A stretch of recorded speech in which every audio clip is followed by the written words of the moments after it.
নমস্কার। আমি কবি শঙ্খ ঘোষের মিলন মায়া কবিতাটি পড়ব। আমি আগমনী সেন।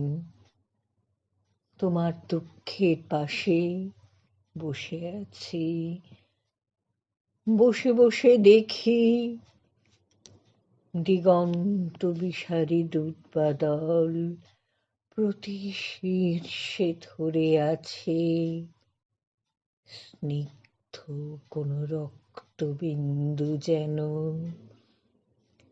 লাল নীল সবুজের মোহ ভরা মিলন মায়ায় যেন ভরে আছে চোখ। আর কোনো দৃশ্য নেই, শব্দ নেই, আর কোনো খানে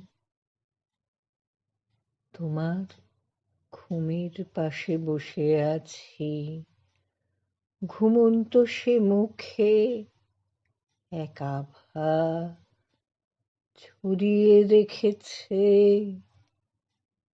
যেন আমার দুঃখের প্রতিচ্ছবি। ব্যর্থ আর সবই। নমস্কার।